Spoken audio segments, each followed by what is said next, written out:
दसवीं तिथि को एक बेलपत्री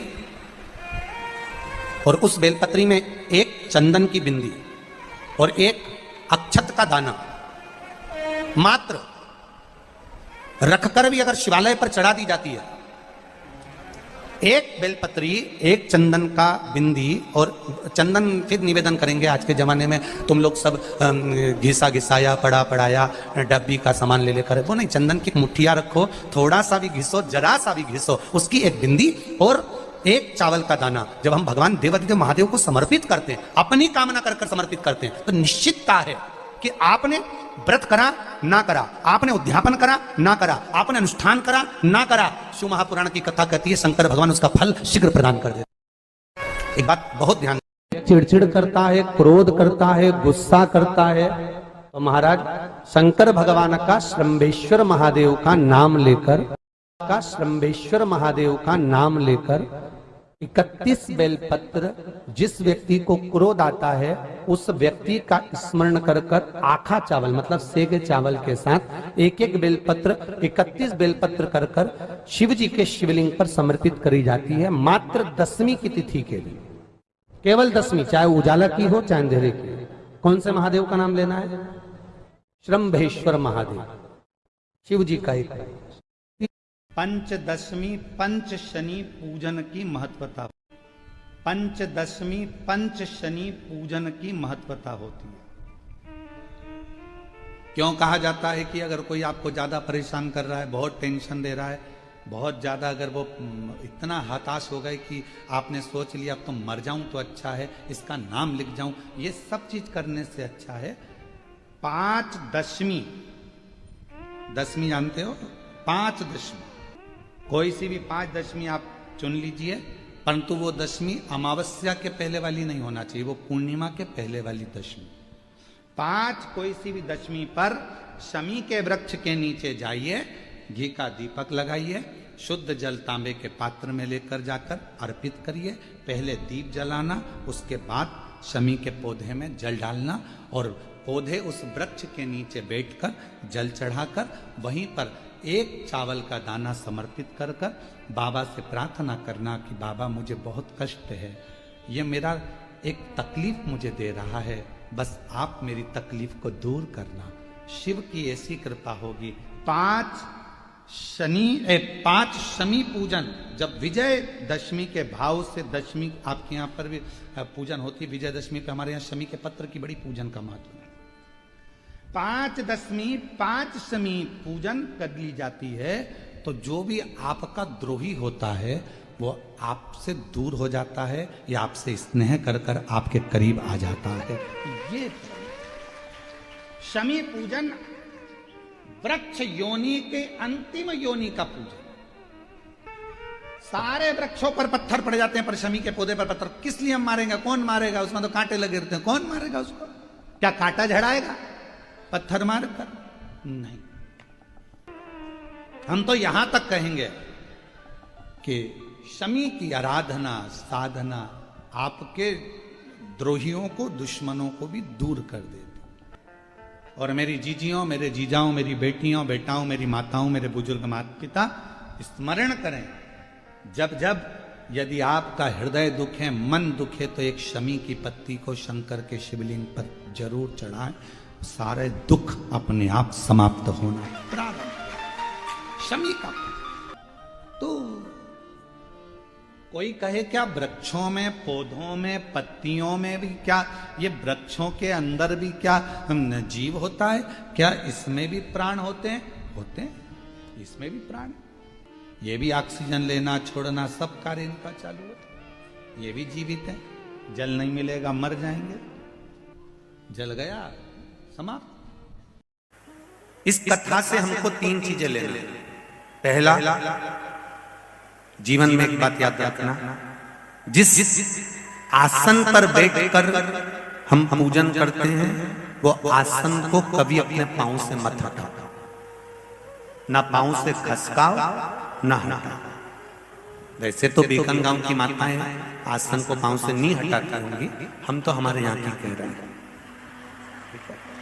जिस आसन पर बैठकर हम पूजन करें, पाठ करें, मंदिर में अर्चना करें, या हम पूजन पाठ में लगे रहें। कई माताओं की आदत रहती है आसन अगर इधर उधर बिछा रहता है, वो पति के साथ में आसन पर जब बैठने वाली रहती है तो हाथ से सीधा करने की जगह पाँव से थोड़ा खसका लेती है। पाँव से अगर उसने खसकाया रखा तो पति के साथ बैठकर भले वो पूजन करती है, मना नहीं, पर जिस पूजन को वो कर रही होती है उसका पुण्य पति के भी खाते में नहीं जाता और पत्नी के खाते में भी नहीं जाता। इसका स्मरण, ये अंधकासुर की कथा से हमको लेना है। दूसरा,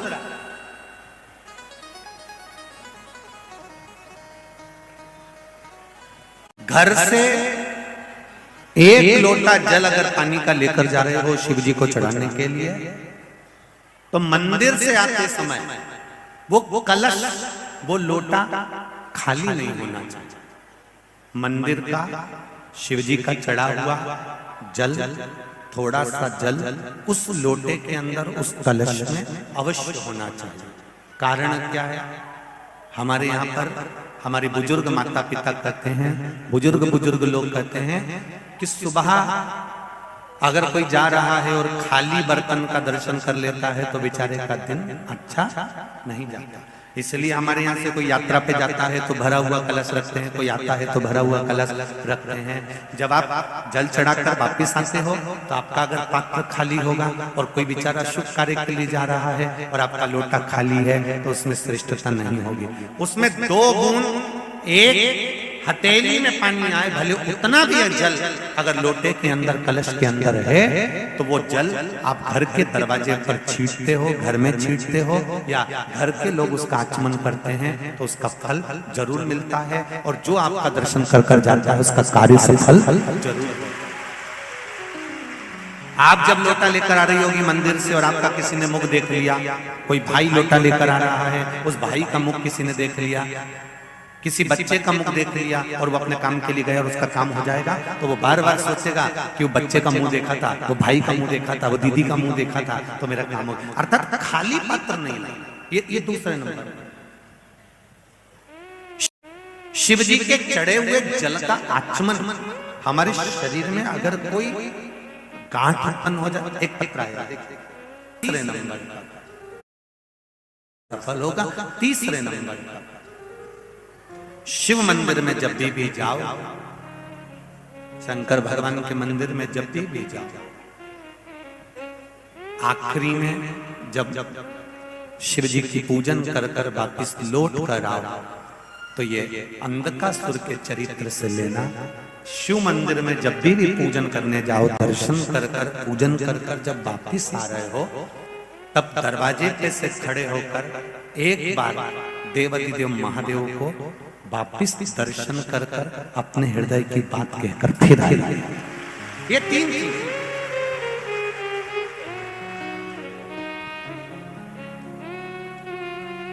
उसको निहार कर, उसका दर्शन कर कर, उसको प्रेम से बोल कर, उसको हृदय से कहकर, भगवान से निवेदन कर कर, विनती कर कर, बैठो अभी बैठो, आप बैठो, सबको बात सुनेंगे, बैठो, अपने हृदय की बात है, अपने चित्त की बात, आप शिव से तो 3 चीजें याद रखेंगे। बिकनगांव वालों समझ में आ गया सबको? पहला, आसन में लाज से नहीं सरकाना, ना उठाना। दूसरे नंबर पर खाली पात्र, शिव जी को जल चढ़ा। और बहुत ध्यान देना, मंदिर का लोटा लेकर, मंदिर का पानी लेकर शिव को चढ़ाने से ज्यादा जरूरी है अपने घर का पानी लेकर जाओ। कारण उससे 3 दोष समाप्त होते हैं। पहला पितृदोष, दूसरे नंबर पर वास्तु दोष, तीसरे नंबर पर है काल सर्प दोष। ये 3 दोष घर का पानी ले जाकर शिव जी को चढ़ाने से समाप्त होते हैं। घर से जल लेते।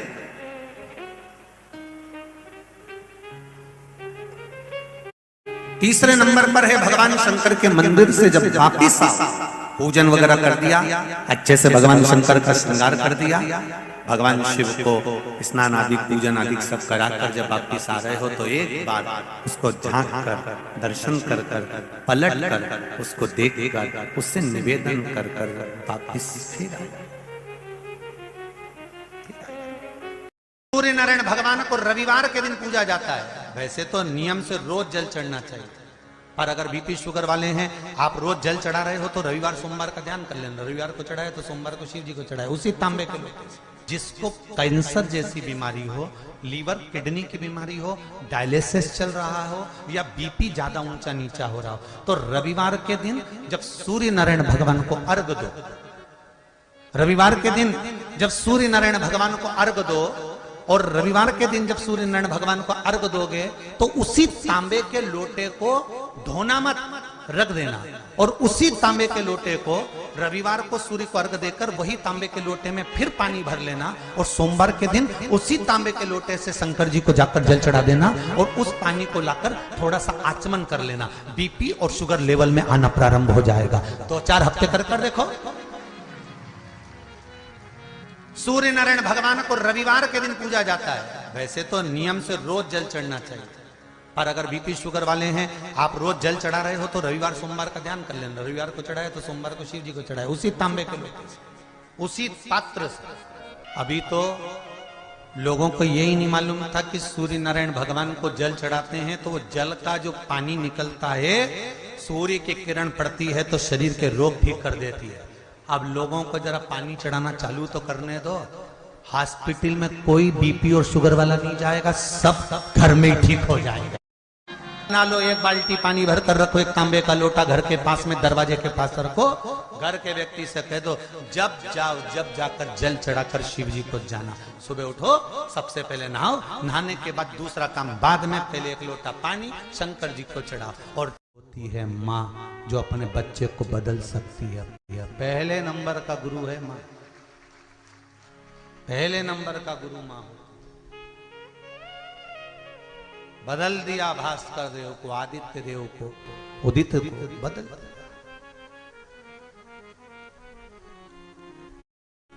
क्या बदला? भास्कर देव समझ गए कि अब मुझे भगवान शंकर से ही तेज प्राप्त करना। भक्ति में डूब गए। 2 देव, एक भास्कर सूर्यदेव, दूसरे देव अधिदेव महादेव। इन दोनों का दर्शन मनुष्य को प्रतिदिन करना चाहिए, प्रतिदिन। कंकर में शंकर है, भास्कर देव आकाश में विराजमान है। प्रतिदिन दर्शन। सबसे पहला पशुपति व्रत किसने किया था? सबसे पहला पशुपति व्रत किसने किया? कौन कर? तो स्कंद पुराण में वर्णन आता है। स्कंद पुराण का अवंती का खंड पृष्ठ संख्या 700 वर्णन करता है। गीता प्रेस गोरखपुर कि सबसे पहला पशुपति व्रत भगवान ब्रह्मदेव ने करा था। भगवान ब्रह्मा जी। कौन ने करा? भगवान ब्रह्मा जी। आप ये विचार ना करें कि आपने पशुपति व्रत प्रारंभ किया या आपने किया। ये व्रत तो पुराणों में, जैसे श्री शिवाय नमस्तुभ्यम मंत्र पुराणों में दबा हुआ था, शिव महापुराण ने उसको उजागर कर दिया। पाशुपत्य व्रत पुराणों में दबा हुआ था, शिव महापुराण ने उसको उजागर कर दिया। 3 चीजें थी। एक पाशुपत्य अस्त्र, पाशुपत्य योग और पाशुपत्य व्रत।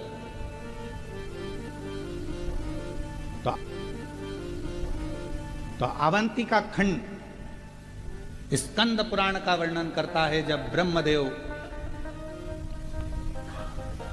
अपने ब्रह्मलोक में निवास कर रहे थे और ब्रह्मलोक में ब्रह्मा जी बैठे हुए हैं, आप लोगों को ये कथा स्मरण होना चाहिए, जिससे आप लोग बता सकें। कई लोग कहते हैं कि ये पशुपति व्रत तो प्रदीप मिश्रा जी का बनाया हुआ व्रत है।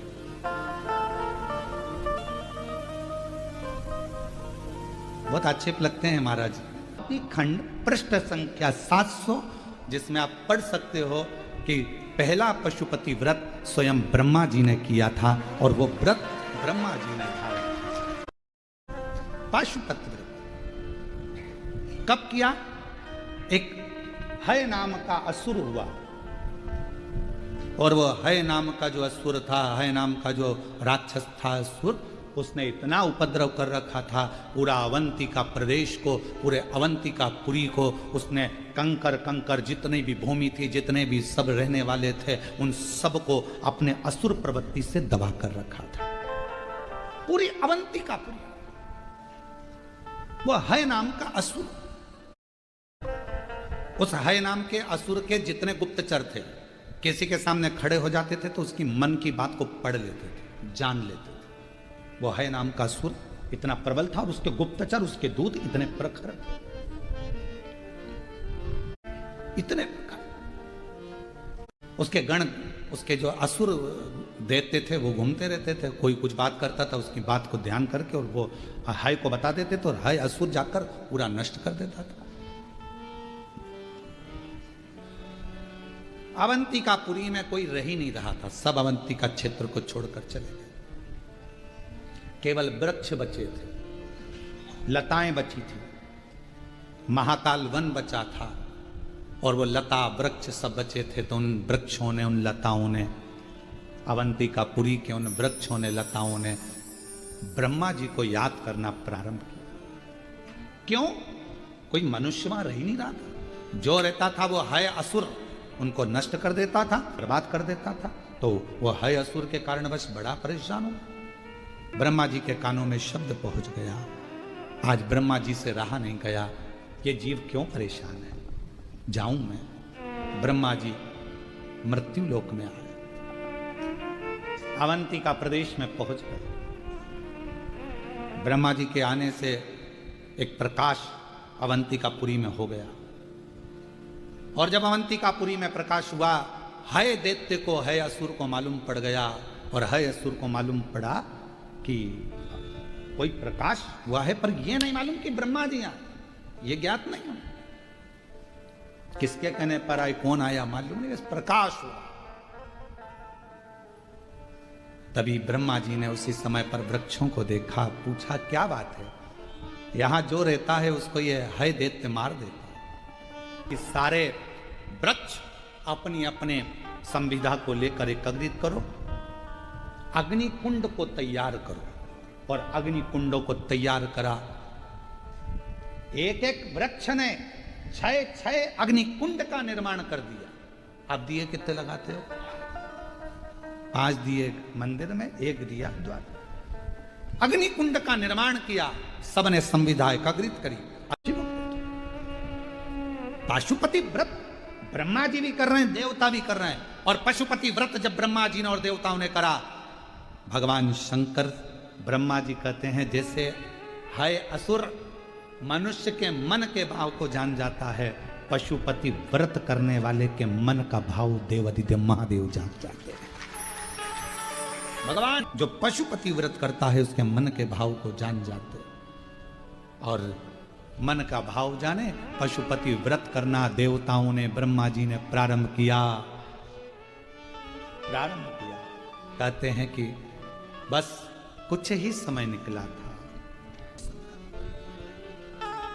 और भगवान शिव प्रकट हो गए, कृपा कर। गले में जो मुंड की माला थी, उस मुंड की माला में से एक कपाल खींचा भगवान देवादिदेव महादेव ने, और वो कपाल भगवान शंकर ने अवंतिकापुरी में देव जो डाला। कपाल, कपाल के गिरते से ही हय दैत्य के जितने असुर थे सबके कानों में वो गर्जना गई।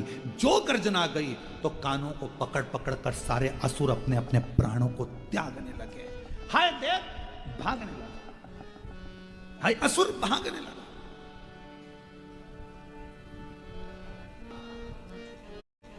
कुछ दूर पर है असुर पहुंचा और उसके प्राण छूट गए। जैसे ही प्राण छूटे, देवताओं ने भगवान देव आदिदेव महादेव से प्रार्थना करी, बाबा आपने इस अवंतिकापुरी से असुरों से मुक्त करा है। इस अवंतिकापुरी को आपसे निवेदन है मेरे भोलेनाथ, अब इस अवंतिकापुरी को कभी छोड़कर मत जाना। बाबा कहते हैं यह अवंतिका, यह उज्जैनी